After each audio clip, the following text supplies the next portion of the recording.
Hi there. Thank you very much for playing The Beginner's Guide. My name is Davey Reedon. I wrote The Stanley Parable, and while that game tells a pretty absurd story, today I'm going to tell you about a series of events that happened between 2008 and 2011. We're going to look at the games made by a friend of mine named Coda. Now, these games mean a lot to me. I met Coda in early 2009 at a time when I was really struggling with some personal stuff, and his work pointed me in a very powerful direction. I found it to be a good reference point for the kinds of creative works that I wanted to make. So just to start you off, this is, I think, the first game he ever made. It's a level for Counter-Strike. You can walk around here, by the way. And mostly it's just Coda learning the basics of building a 3D environment. But what I like is that even though he starts from the simple aesthetic of a desert town, he then scatters these colorful abstract blobs and impossible floating crates around the level. And of course, it destroys the illusion that this actually is a desert town, and instead this level becomes a kind of calling card from its creator. It's like a reminder that this video game was constructed by a real person. And it kind of makes you wonder, what was going through his head as he was building this? This is what I like about all of Coda's games.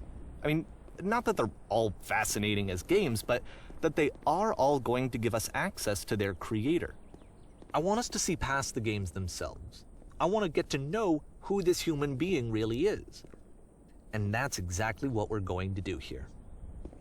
So, it's 2008, Coda starts making these games, and he never releases any of them. He doesn't put them onto the internet, he just makes them and then immediately abandons them, and they sit on his computer forever. And I think he really understood this image of himself as a recluse. At one point, he jokingly renamed his computer's recycling bin to Important Games Folder. So, this was just how he worked. He tended to crank them out one after the other without even really pausing to try to understand what he had just made, until suddenly one day, he just stopped. In 2011, that was it. He made his last game, and then he hasn't made another one since. And that's why I've taken this opportunity to gather all of his work together, is because I find his games powerful and interesting, and I'd like this collection to reach him, to maybe encourage him to start creating again. And if the people like you who play this also happen to find his work interesting, then I'm sure it'll just send that much stronger of a message of encouragement to Coda. So thanks for joining me on this. If you have a particular interpretation that I haven't mentioned here, or if you just need to get in touch, you can email me at daveywreden@gmail.com. Okay, that's about it for introduction. Let's take a look at Coda's first proper game. As each game is loading, I'll show you the date that it was completed. This first one was made in November 2008.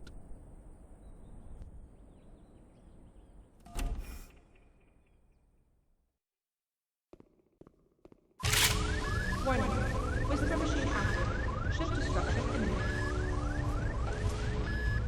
This game is called Escape from Whisper, and it's one of the more generic games you'll see from Coda.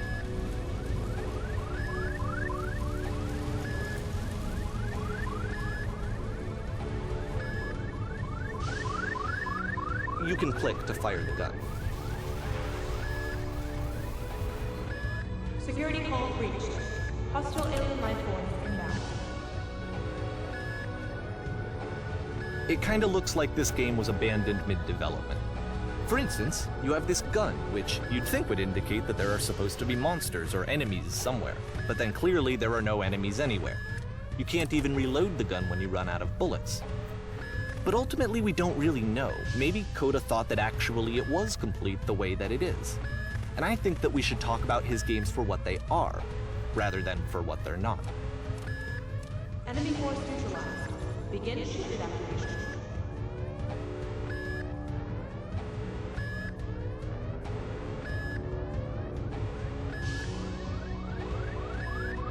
I love how you can see the bottom of the universe from this room.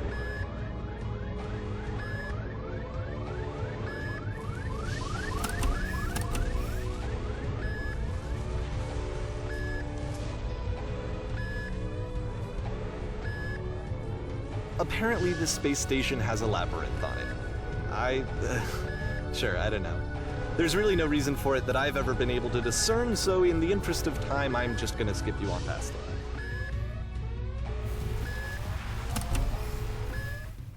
This is the part that's interesting. The game has this narrative about the whisper machine and how it has to be turned off, and then you get to the engine room. Hey, you there, in the engine room. You could save us all. That beam is powering the whisper machine. We could disrupt it by introducing a great enough heat signature. If your body could stop the beam. It's so much to ask, but for all of our lives, would you do it? Could you give yourself?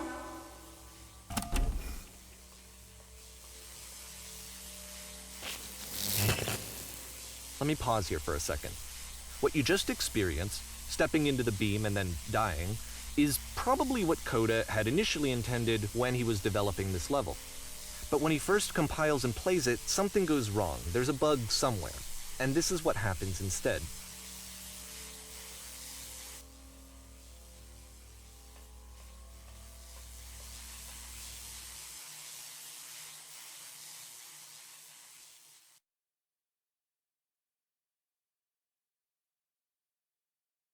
The beam causes you to start floating. And this is an important moment for him.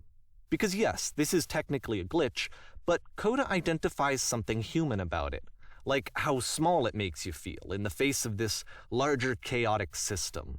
Or this floating could be the afterlife, a peaceful place, juxtaposed against all of the hysteria that you've just had to traverse. I don't even know. I have no idea what he was thinking, but what's clear is that after making this, something lodges itself in his brain. He wants to do more of these really weird and experimental designs. So he stops work on this and moves on to a stream of tiny little games that go in all sorts of directions. Let's go ahead and take a look at the first game he made after leaving this one behind.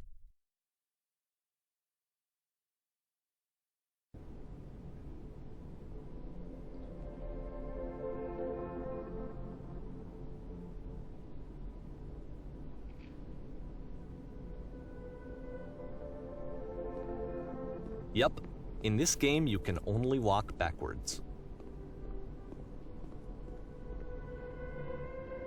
So it's a short and relatively minimalist experiment combining motion and narrative. It is less advanced than the previous game, but actually it seems to be more focused, more complete. Coda's trying to give it a unique voice rather than simply basing it on a pre-existing trope. It's a short little thought, it says what it wants to say, and then it ends. Didn't need anything more than that. Which to me is why it works, because it gets out quick. Okay, next one.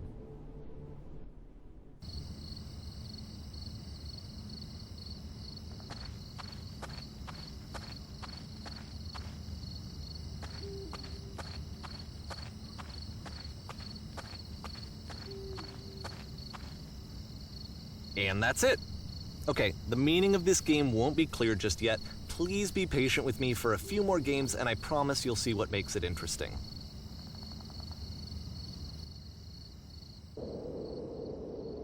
Oftentimes, Coda would put bizarre titles like this one at the start of his games.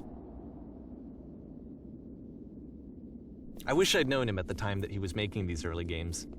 He would really only talk to me about his work as he was making it. Once he stopped work on a game, that was it. It was dead to him. And I don't agree with that at all, but what are you gonna do?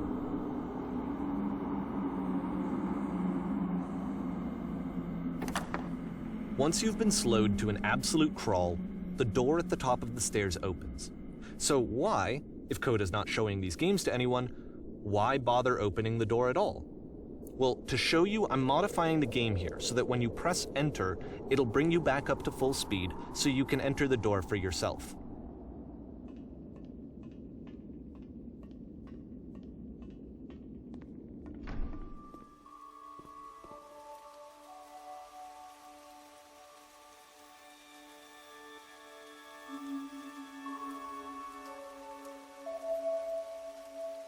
A room that's warm and nice and filled with little ideas for games.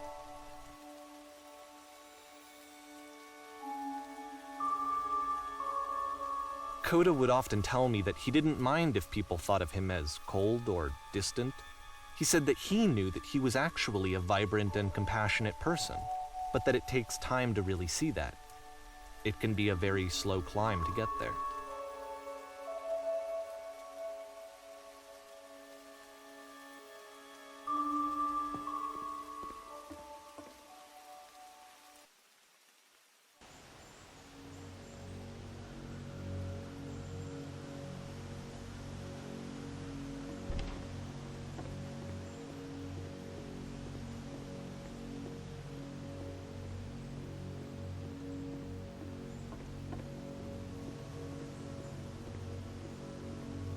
Well, this is new for Coda. It's an actual puzzle.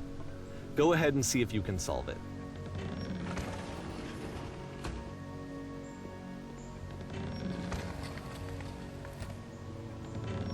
Don't forget that solution, because we're going to see this puzzle again soon. We're going to see it a lot.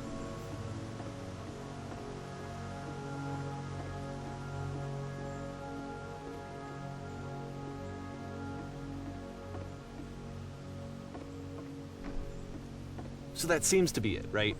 You walk down a corridor, you solve a puzzle, you get to the end. Simple enough. All right, now I'm going to modify the game again so that when you press enter, it'll remove all of the walls from this room.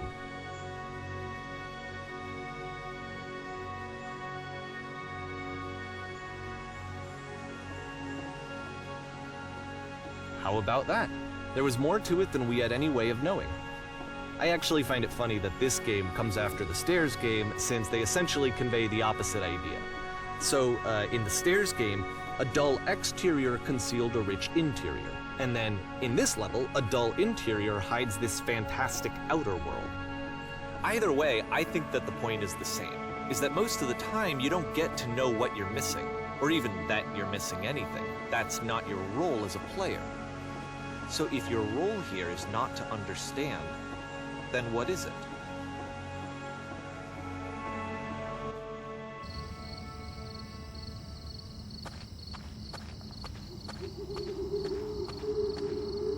Aha! So, this, combined with the entering game from earlier, tells us that Coda believes his games are connected somehow. It could even be that the Stairs game and the puzzle game are literally connected in between this and the entering game. There's a bigger picture that all of his games are meant to play a role in, some larger meaning that we won't be able to grasp until we've seen all of them. And once we have, we can step back and start to understand what exactly that bigger picture is.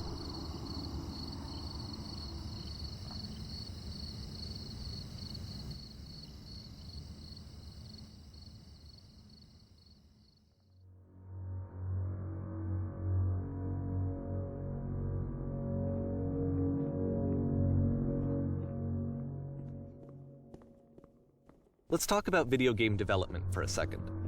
Every video game runs on what's called an engine, which determines what the game can and cannot do. So in other words, the engine is a set of tools for game development. To make all of these games, Coda is using an engine called Source. Like all engines, Source has certain things that it does well, and it has certain things that it does poorly. One of the things that it does very well is boxy linear corridors.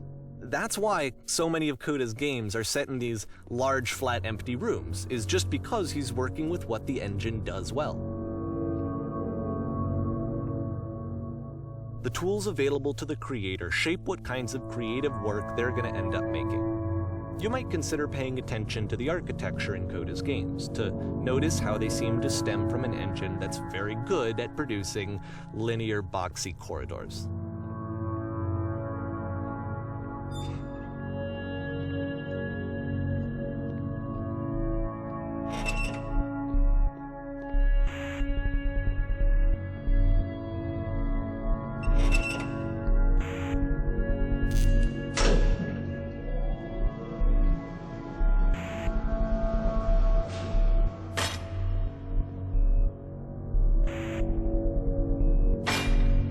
This prison, funny enough, in Coda's original design, the doors stayed shut for a full hour before letting you go. If you don't mind, I think we're gonna skip that. This is something that he and I used to argue about a lot. You know, whether a game ought to actually be playable, whether it means anything if no one can get through it.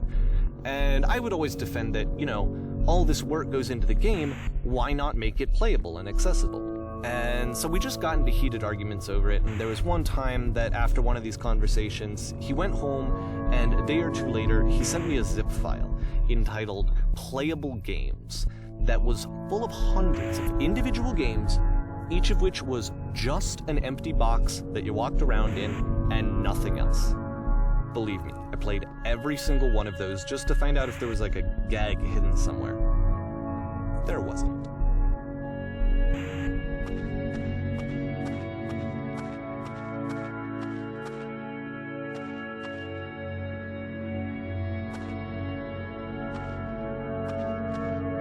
It's the puzzle again, with the exact same solution as the last time.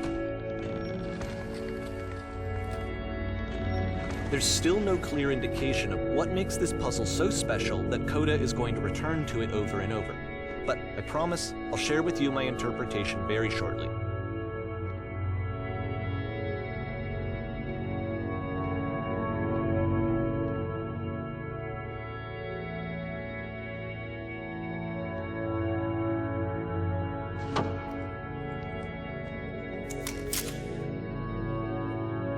Here, Coda begins using a kind of dialogue system that he fashioned out of the engine's chat capabilities. Use the 1, 2, 3 buttons on your keyboard to respond.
And so we make one last descent down to the final floor of the level.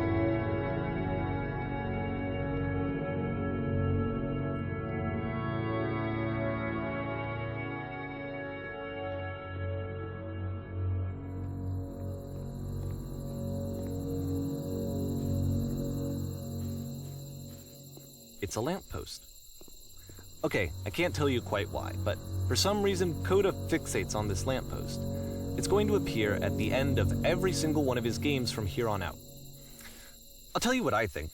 I think that up to this point, he's been making really strange and abstract games with no clear purpose, and maybe you can only float around in that headspace for so long. Because now he wants something to hold on to. He wants a reference point. He wants the work to be leading to something. He wants a destination, which is what this lamppost is. It's a destination. We're going to see it in the work as well. His games are just going to become a lot more cohesive, a lot more fully developed, with more of a clear idea behind them. And as we go, that idea will get clearer and clearer and clearer.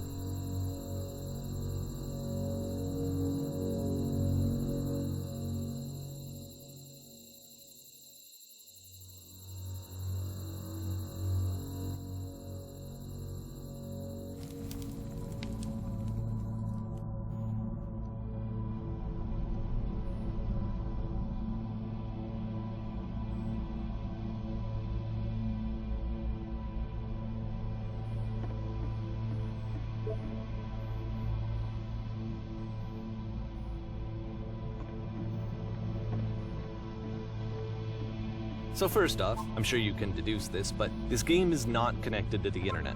All of the notes that you're gonna see have been written by Coda. This was actually the first game of his that I ever played. This was shortly after I met him at a weekend game jam in Sacramento, where I grew up. I saw him working on this very level, and it was just so different from anything that anyone else was doing. So right away I was like, I have to be friends with this person. In retrospect, I think I was probably a bit too pushy, trying to get his attention. I was over-enthusiastic. But he was very gracious about it and very patient with me. And I cooled off eventually. Oh, feel free to skip over any of these notes if they're not doing anything for you. Nothing extra is going to happen if you read all of them. Either way, to me they convey a sense of loneliness.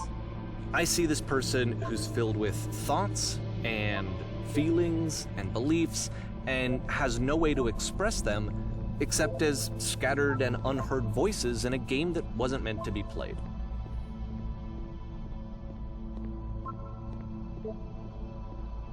But it's ironic, isn't it, that in playing this game and seeing how alone Coda often felt, that we get to know him better and actually kind of connect with him. And I have to be honest with you, this idea is really seductive to me.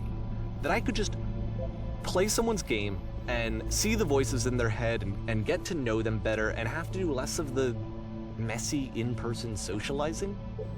I could just get to know you through your work. I think this is why I always liked Coda's games so much, is because it felt like they let me have that connection.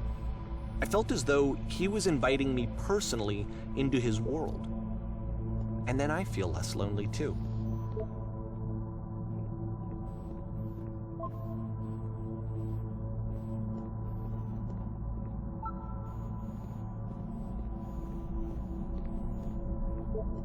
At the end of this level, we're going to see the puzzle again. And here, I'll tell you what I think the puzzle means. Each of these games represents an idea that was on Coda's mind at the time that he was making it. And the puzzle is a way of closing the door on a previous chapter of his life before moving on to the next one. In each of his games, after exploring a theme that, he might find difficult, Coda can then place this puzzle that he knows has a reliable solution, he understands exactly how it works, and so it gives him a simple mechanism for moving on. And because there's this dark area between the doors, a space between spaces, before you move on, you get to pause. Just for a moment, a few seconds to reflect on and let go of the events that led you here. To step back and connect the pieces together. To grasp at that elusive bigger picture.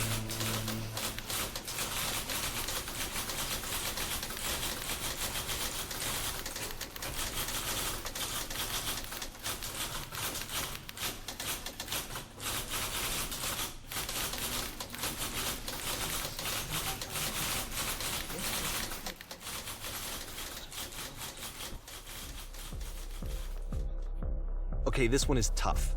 It's gonna kind of just spin its own wheels for a few minutes. Hang with it.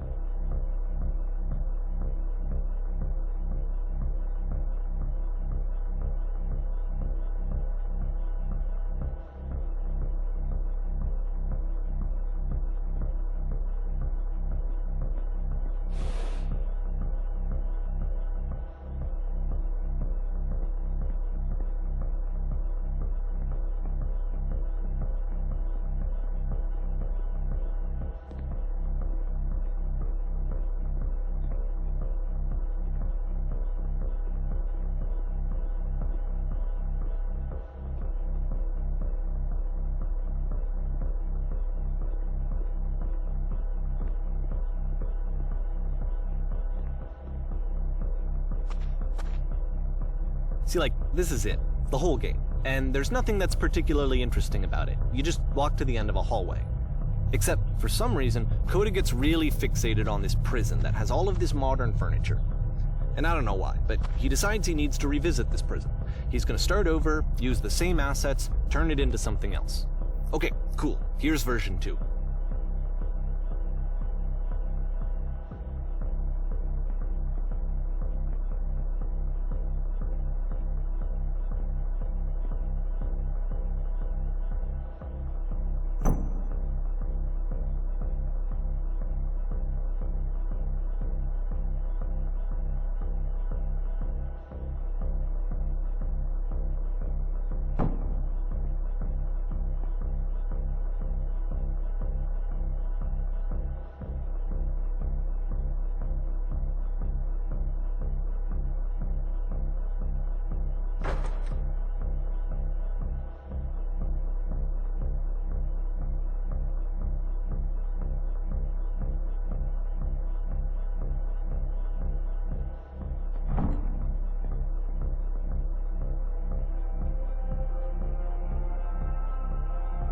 There's a bit more to this one, but still it's not really communicating anything. It's kind of just weird for weirdness' sake.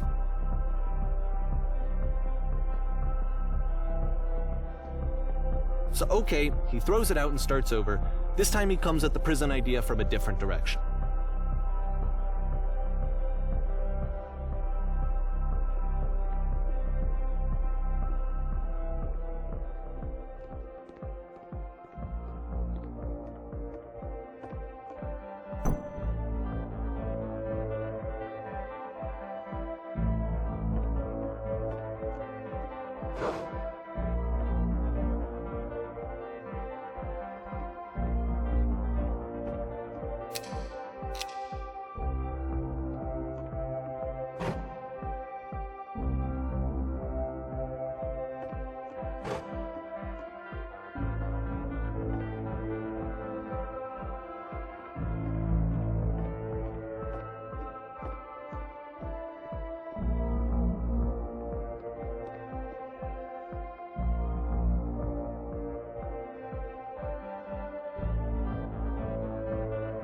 And of course, now the table is gone and you can't begin the chain of events to escape. Here's a version where there are no bars, but you can't actually get to the well. And then a version where the inside of the prison is the outside and the outside is the inside. Let me just blink you real quick through a few more of these. I mean, he really unloaded on this prison idea. There's nearly a dozen. Personally, I think it's awful to watch this, to see a person basically unraveling through their work. And for what? Like, at what point do you just go, maybe there are game ideas other than this prison that I could be working on? But Coda doesn't have that voice telling you to stop, that particular mechanism of defense against yourself. Without it, you just spiral. And so he keeps going and going and going and going and going, and then he hits on something. And he likes it. And that's it. He's done. He stops making prisons. This is the very last version of the prison game that he created, and the reason I think it works is that the prison is not actually in it.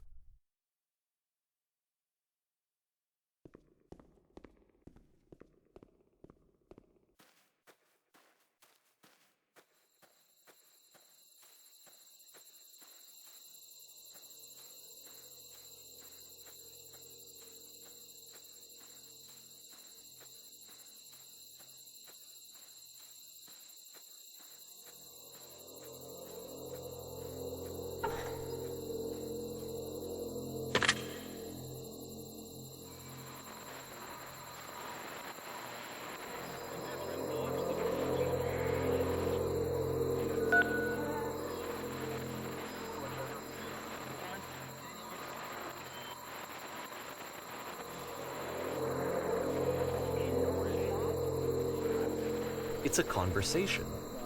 And so this is what Coda wants, is to be able to talk to someone, to share what's on his mind, and to get some good advice from someone who knows. But the irony is that even in this scenario, you're still talking to yourself. You know, all of these games so far are Coda talking to himself.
I can see why he considers this a fitting conclusion to the prison games. After all of the obsession and frustration, just to be told by someone you can trust that things are going to be okay. Wouldn't that be nice?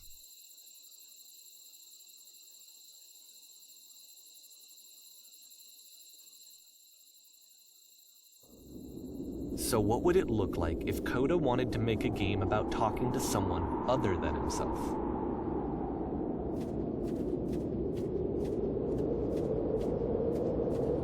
To me, this environment is meant to represent Coda's puzzle, with the two doors on either side and a dark transitional space between.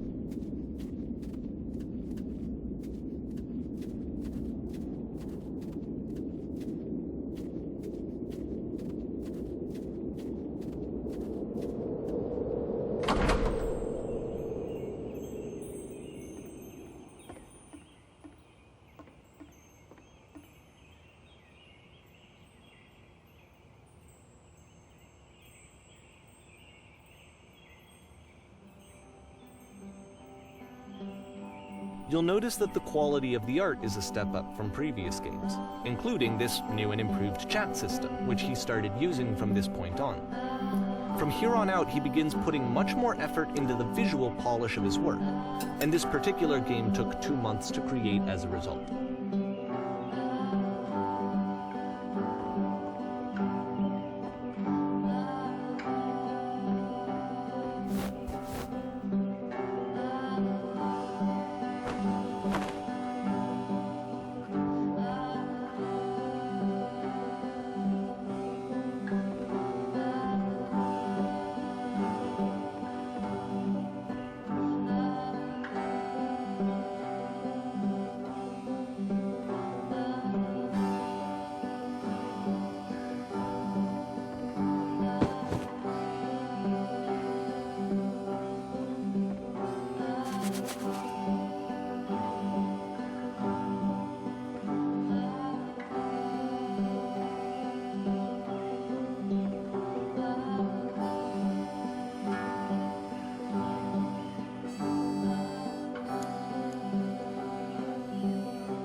After the intense set of prison games, this house cleaning level almost feels like cleansing.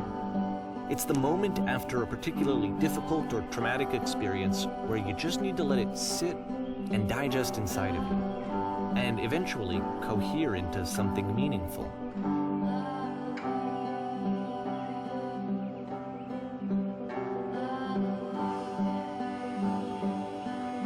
I know that Coda really liked this game.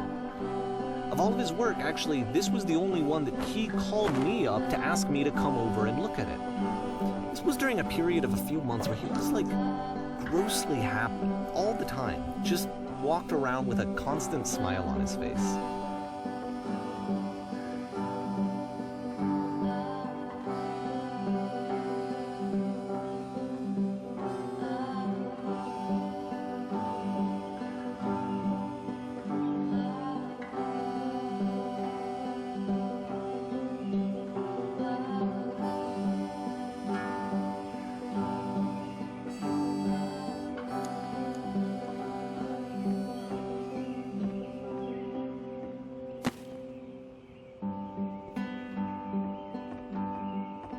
I'm glad he made this. I'm glad he found some peace.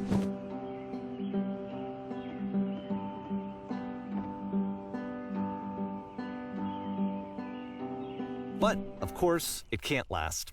The music stops, your companion is gone, it's time to leave. The door at the top of the hill is now open as well. Again, you can't stay in the dark space for too long. You just can't. You have to keep moving. It's how you stay alive.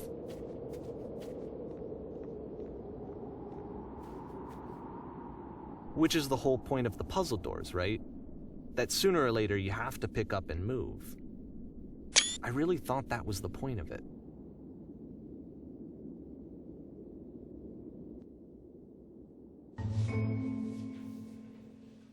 this one gets a bit goofy.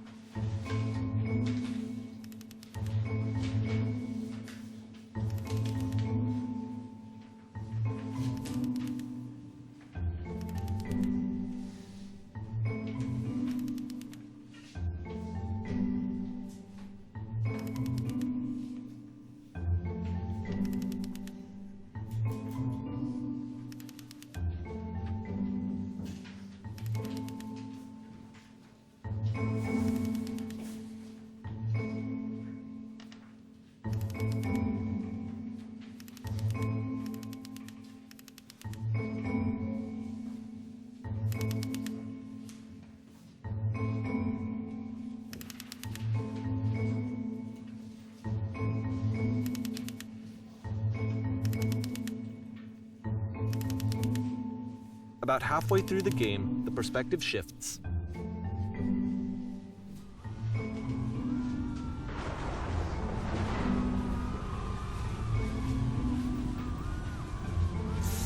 And you play as the teacher. And suddenly, you discover that your teacher is just as bigoted and afraid as you are. Oh, and also you can move around the classroom now.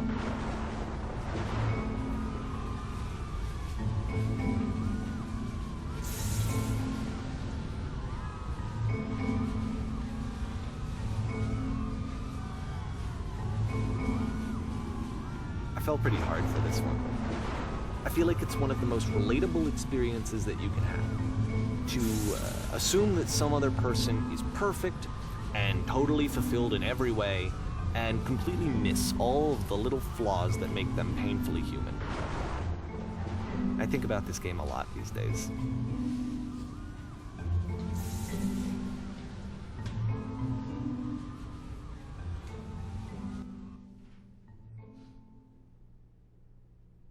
This one took a lot longer than all the others for Coda to make. It was 4 months between this and the last one. That's twice as long as it took him to make any other game before this, and it's not like it's particularly complex, so I remember I found that a little strange at the time.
The game ends with this eerie premonition of what's going to happen next in Coda's life.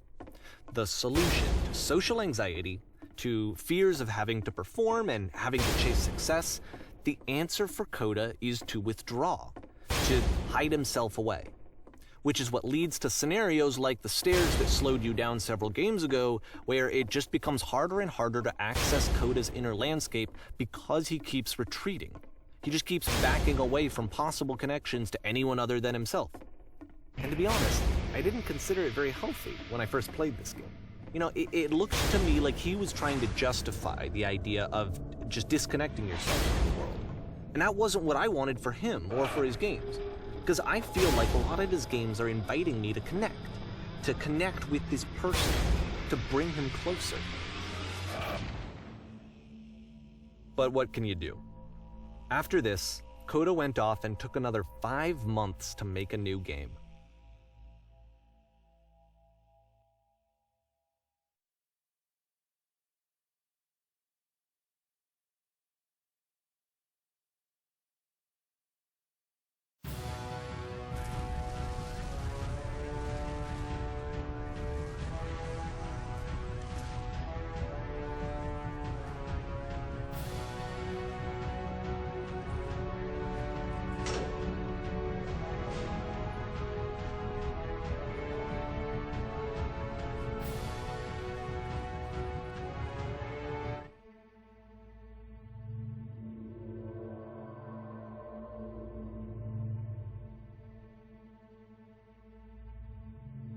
Like I said, I was getting concerned. First off, he's never been this explicit in his work about exactly what he's thinking. So where's that coming from? But then even weirder, his work has potentially stopped being an outlet for him. Not like he's having trouble iterating on ideas, but he literally just can't think of new ideas anymore. And in person, he was being a lot more distant than usual. Like, you know how sometimes a person will just deflect anything that you say in order to keep themselves disconnected all the time? It was that kind of thing. Here was the point in my relationship with Koda where I really started to wonder if he needed my help in some way. His games are going to get more desperate from here on out. After this game, it's almost 6 months before he finishes something new.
If the last game featured Koda talking explicitly about his creative frustrations, this one turns it up to 11.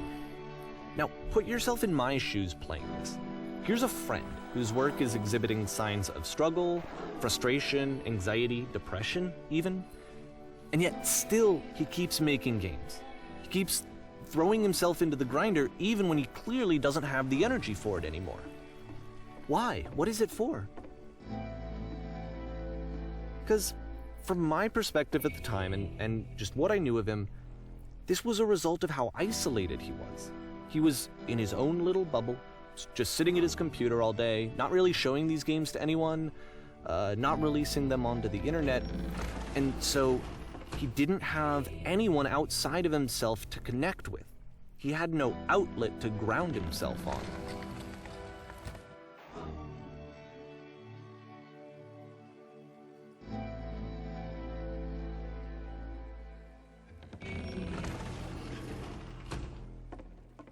You can't talk yourself out of loneliness. It doesn't work that way. You can't be the one writing both the questions and the answers. Then there's no movement. Then there's no circulation. If all of your anxieties are being channeled into your work, then if the work ever fails, you have no backup and you're just going to crash.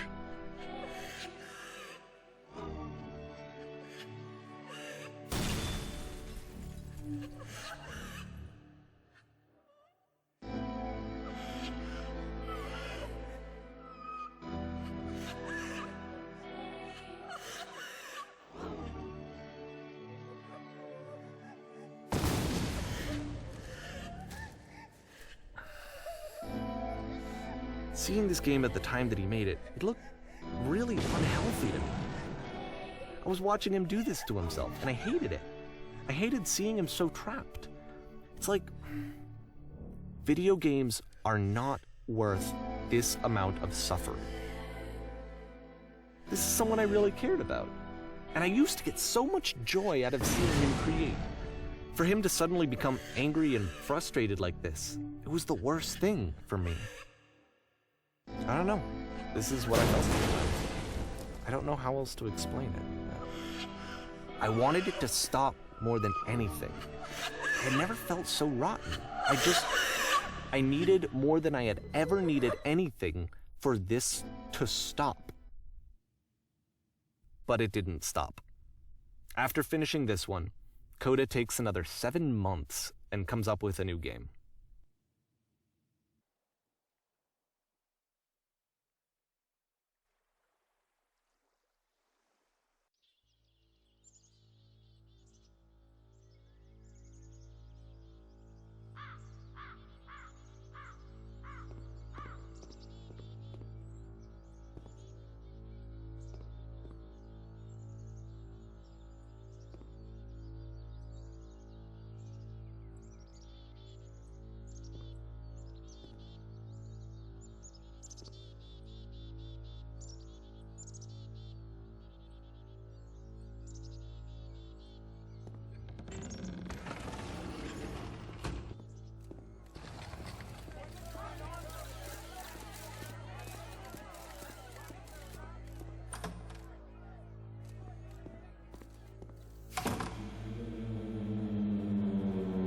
And of course, it's the machine.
So now the work is becoming self-destructive. And I'll tell you, at the time that I first played this game, shortly after he made it, here's what I'm thinking to myself. I'm thinking that Code is stuck in his own head, and that it's having a very negative effect on him, and that all he needs to do is just start showing his work to people. to get some actual feedback on his games. It might get him out of isolation. And so, as I'm thinking this, I realize that I could be the one to initiate it. Because it would never occur to Coda to start actively soliciting feedback, so what if I did it for him? If he could see the difference it would make to have more actual conversations with other human beings, would that bring him out of his mental spiral? Would it give him confidence in himself? Would it bring meaning back into his work?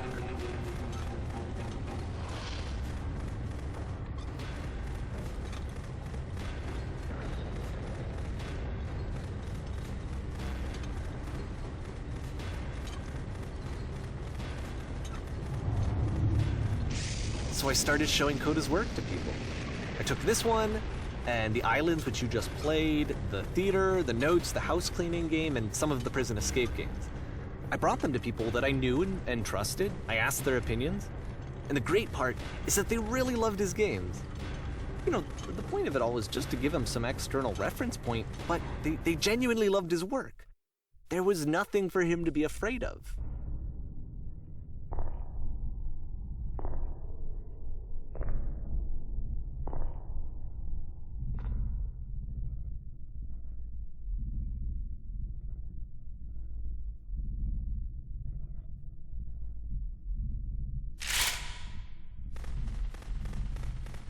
Can you see why I felt like this was the right thing to do? Because it's the thing that I always feel like I need, to be told that my work is good, that I am good. When someone really connects with a thing that I've made, when they see themselves purely in my work, there's nothing that feels better. And I got to give that very same feeling to my friend. I did something, I really felt like I'd done something good, like I was a good person. I felt like there was a friend who was in trouble and was unhappy and maybe didn't like themselves, and I could fix it. If I could give him this gift, maybe I could fix the problem. When they told me how much they enjoyed his games, it was the best feeling. It was the absolute best feeling. It made me feel so happy. So beautifully, beautifully happy.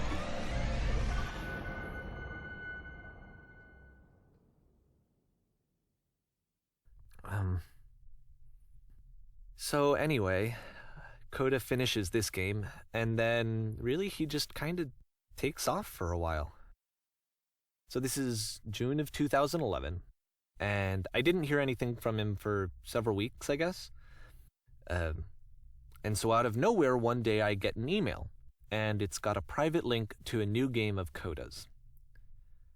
This one is called The Tower, and to my knowledge, it's the last game that Coda ever made. So let's take a look.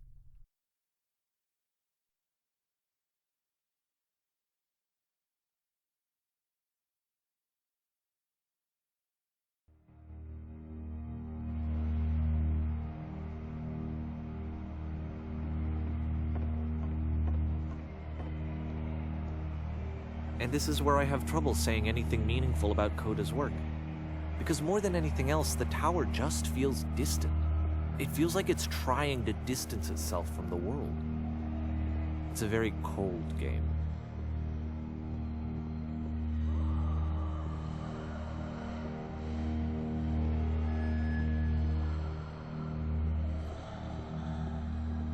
This room actually has a maze in it.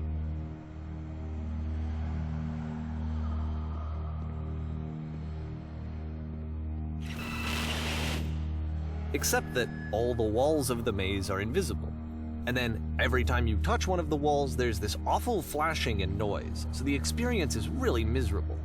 The game goes beyond not being meant to be played, it actually seems to despise the player for trying to play it at all.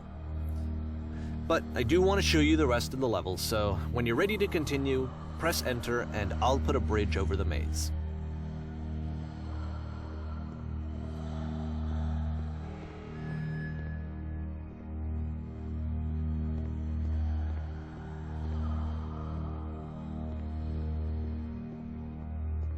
And to be fair, it's not like this is the first game that's needed some modification to be playable. Like the house cleaning game. You know, that one used to actually loop the cleaning chores and you just cleaned a house forever. I had to cut it off so that you could exit the house and the game would actually end. But that game had an idea that it was actually trying to communicate. What's the deeper idea behind the invisible maze? The only way past this challenge is to randomly guess the 6-digit code.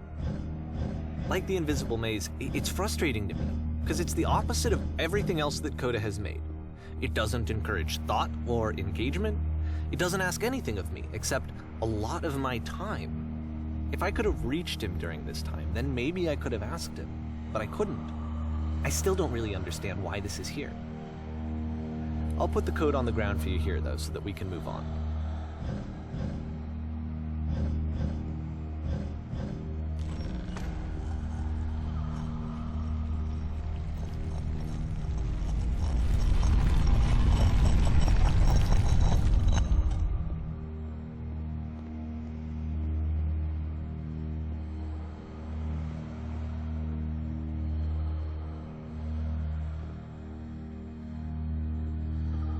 The switch to open this door is actually on the other side of the door, meaning that it's literally impossible to solve from this side.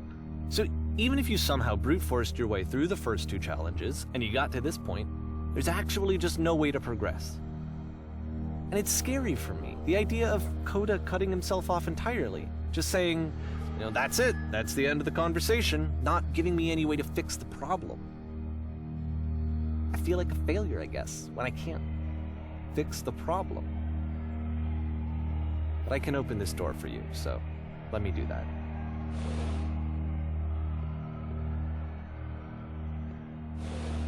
Was I a failure for not understanding this game? I mean, I don't know why I would be. It's not like everything needs to have a solution, but I feel it somehow. I feel like I failed, and I don't understand why. I remember, it's June of 2011, I'm playing this for the very first time, and as I'm playing, I'm thinking to myself, I don't know this person. I have no idea who this person is. It wasn't the guy I knew, it wasn't my friend. I had come to so many conclusions from looking at all of his work up to this point, and then suddenly none of them... I had been trying to, though, that was the thing. For years I was trying to get to know him, to understand who he actually was and what he stood for. I asked him so many times to please just tell me what his games mean to him.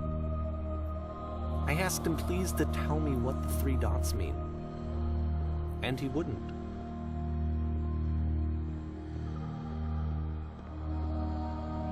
I just felt so strongly that if I could have connected with him, that if I could have somehow made his work my own, that I would finally be once and for all happy. It was that I needed to see myself in someone else.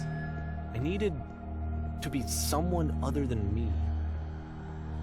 But he stopped and left, and it felt somehow like I had failed.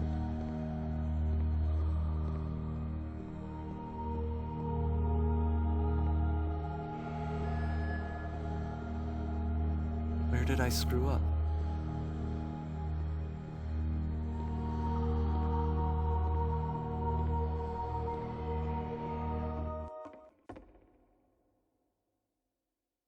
I'm the reason that you stopped making games, aren't I? It's because of what I did. I poisoned it for you.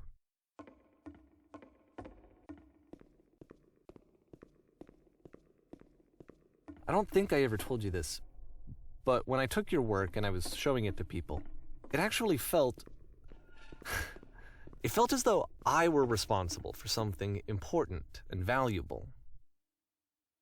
And the people who played them, they treated me like I was important. They really listened and cared about what I had to say. Even though I was showing your work, I felt good about myself. Finally. For a moment, while I had that, I liked myself. And then you stopped, and I didn't have anything left to show people. I just had to be with myself. And as soon as that happened, there was no feeling at all. Nothing. Less than nothing. What does that mean?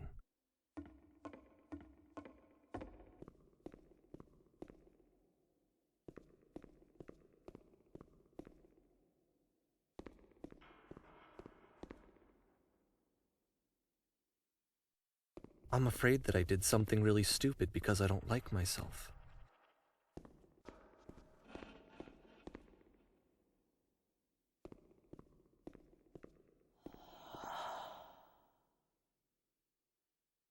That's why I'm releasing this collection of your work, is because I haven't been able to find any other way to reach you.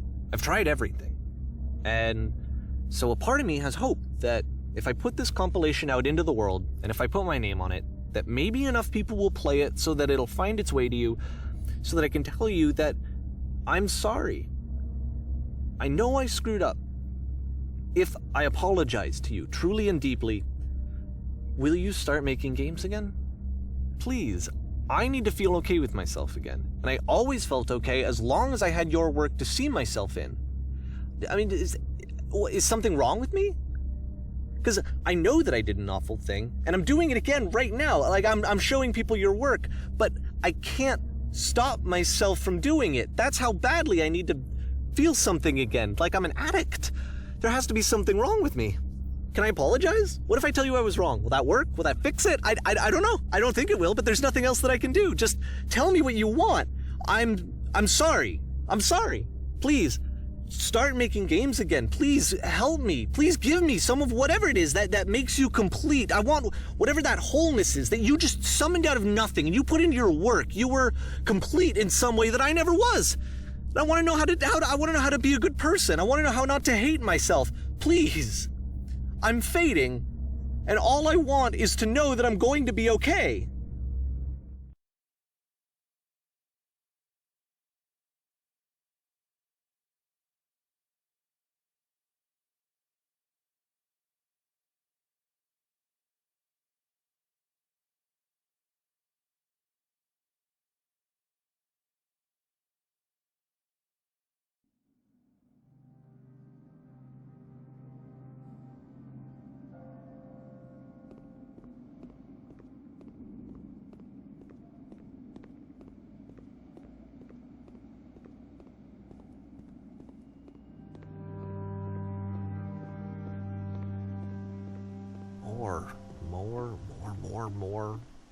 More love, more praise, more people telling me that I'm good. Always more. It's like a disease.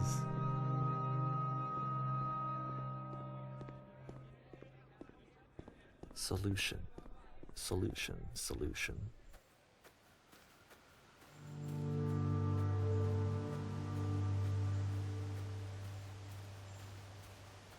I guess if someone had told me ahead of time that he just really enjoyed making prison games, maybe I wouldn't have thought he was so desperate. I wouldn't have told so many people that he was depressed. Maybe he just likes making prisons.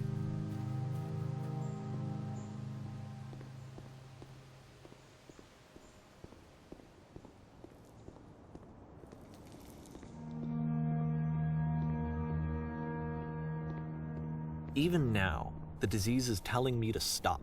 Don't show people what a shitty person you are. They'll hate you.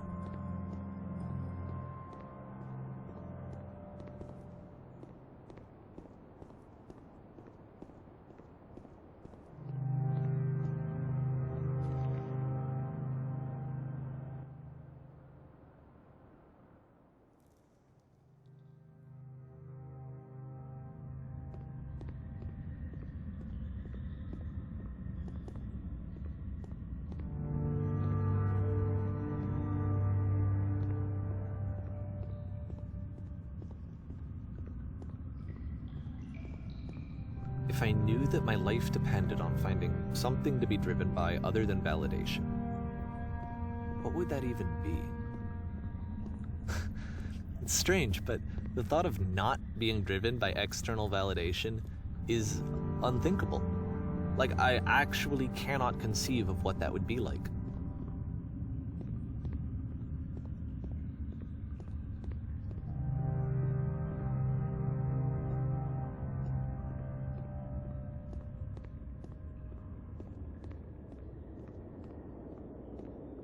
What now?